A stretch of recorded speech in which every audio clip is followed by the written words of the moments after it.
Hello everyone, and welcome to the Reddit Railway. My name is Victor, and I'll be your driver. Today's destination is r/pro revenge, so all aboard!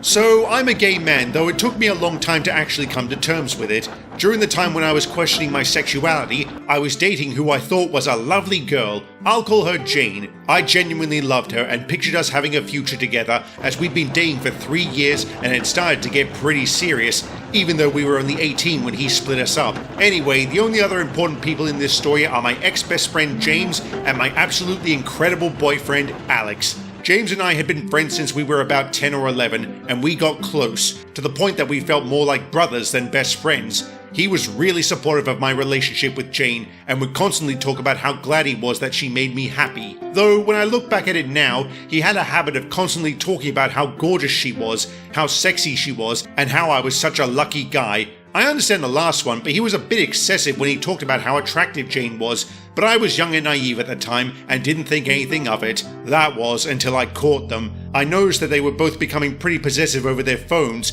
They'd randomly disappear claiming to be feeling ill or having to get some project done. I wound up going to Jane's house one day when she bailed on me, claiming to have a migraine. I was partly worried for her health and brought some painkillers, food, and some bottled water in case she genuinely did feel ill, but I also had a feeling in the pit of my stomach that she was lying to me. I don't know how to explain it, I just knew. Sure enough, when I let myself in with the spare key she'd given me, I found her in bed with James. I was heartbroken. The two people who I cared about most in the world and who I thought cared about me went behind my back like this. I was furious. We had a major argument. Jane begged me to listen to her while James yelled at me, and I eventually just stormed out. I wanted to go and tell everyone what they'd done and shame them for it, but that's where the problem arose. Remember at the start where I mentioned I was questioning my sexuality? James knew about it. Of course he knew I'd never leave Jane to sleep with a bunch of guys, but he was fully aware that I'd figured out that I was attracted to guys and girls, and he used this against me. He knew full well how terrified I was that my parents would disown me, and he made sure to remind me that if I didn't keep my mouth shut, then my parents would find out.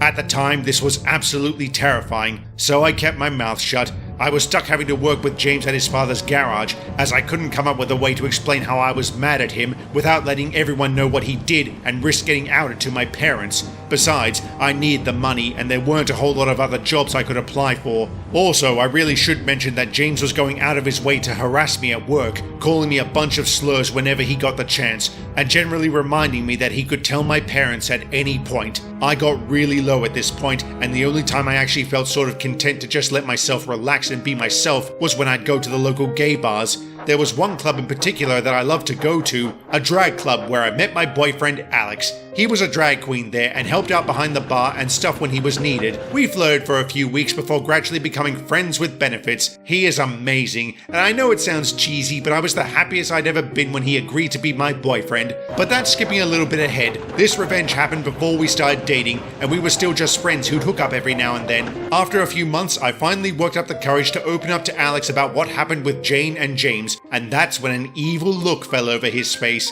See, Alex is the sweetest guy you could ever meet, but if you piss him off, he can and will turn into an evil genius. Around this time, James had been bragging to me that the ladies loved him and he could get any girl he wanted. He'd always been kinda like this, but he upped the bragging in an attempt to annoy me. He also told me how any girl that I dated would leave me in an instant to sleep with him. So, Alex suggested we put that to the test. Cue the revenge. We started off small. See, James had given me his email address a few years prior, and just as I thought, he couldn't be bothered to change it. So, I decided to be very generous and signed him up to a premium subscription to several gay porn websites. I also decided to be courteous and agreed to receive emails about notifications, new offers, and other things he may be interested in, just to be nice and make sure he had some variety. Oh, did I mention that this was the email address he allowed his father to use? Oops. It cost me a fair bit of money, but I made sure that he got the best offers. Alex was more than happy to chip in to help me. It was worth it. We were working in the garage and his dad stormed in and asked to speak to him. Now, his dad didn't really give a shit about his kid being gay, but he was mortified that his son would order this much porn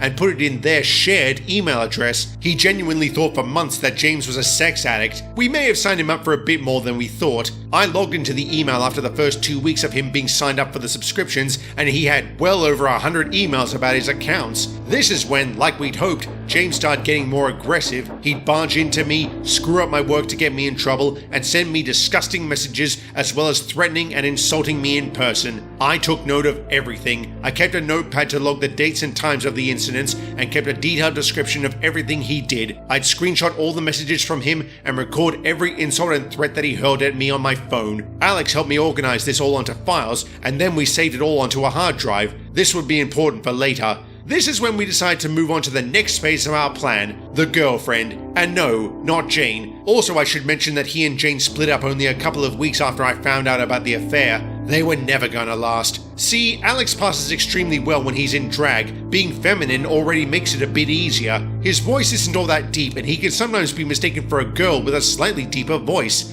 We created a fake Facebook account for my new girlfriend, and Alex and I posted some cute couple photos on this account and my own personal Facebook account. Then we put our plan into action. Alex would come to pick me up from work a couple of days a week, dressed as an extremely beautiful girl if I do say so myself. We'd chat, hold hands, hug and kiss, and just generally act like a couple. James obviously noticed. He took the bait and began chatting to Alex when he was waiting for me to finish up, and eventually wound up sending him, or our fake account, a friend request, which Alex was all too happy to accept. It took a few weeks, but after a while of just talking about work, school, TV shows and music, James finally started to edge his and Alex's conversation into more sexual territory, which was exactly what we were looking for. Alex answered accordingly. He had tried to send Alex nudes, hoping to get some in return, but we deleted those straight away. We thought that would be a little too far, even for this douchebag. This continued for a few weeks until we had everything in place. Alex made sure to screenshot the messages, and then we went ahead and changed the name of the Facebook account to Alex's name and deleted the couple pictures on it. I sent the screenshots of the conversation with Alex to James's friends. They were pretty accepting and usually were the ones to call James out when he was being an asshole, and they took great pleasure in mocking James for it. The look on James's face when his friends mentioned his little boy toy was absolutely priceless. I'm not sure he'll ever live it down. The people he picked on at school even snapped back at him that he's the one who was sexting another guy, so where the hell did he get off calling them a bundle of sticks? This pissed him off to no end, as he knew that they were right, even if he hadn't known Alex was a boy at the time. James also had the sort of expected reaction and started sending Alex a bunch of hateful messages and threats, only helping our case as we'd screenshot the messages and add it to the folders on the hard drive. Once I had what we thought was enough evidence, I decided to take it all to James's dad and explained everything that was going on, from the cheating with Jane to the blackmail and threats. He just sat there and listened, allowing me to show him the proof I'd gathered. He did find the petty revenge with Alex in drag pretty funny, but the rest of the time, his face was just kind of blank, with a hint of anger in his eyes. He thanked me for the information and went off to speak with his son. James got fired on the spot. I agreed not to go to the police as this could end up with some pretty bad press for his dad's company, and his dad was a pretty cool guy. James's parents flipped out at him. They refused to give him his job back and made him go out and actually put in the effort to get and keep a job. He had gotten used to being able to slack off as his dad owned the place and technically couldn't fire him. It all eventually came out about James and Jane's affair. As for the threats of outing me, Alex kindly reminded James that he had absolutely no proof of me doing anything, whilst his friends all knew about the sexual messages James had sent him. You know, another guy. James's father also assured me that my secret was safe with him, so the threats of blackmail were now non-existent. James got into college on a scholarship and started hanging out with a bunch of other douchebags. I found out through a mutual friend that James was still a homophobic prick at college and was terrorizing a couple of LGBT students, as well as making disgusting threats against a lesbian girl in his class. None of them wanted to do anything about this, however. Why?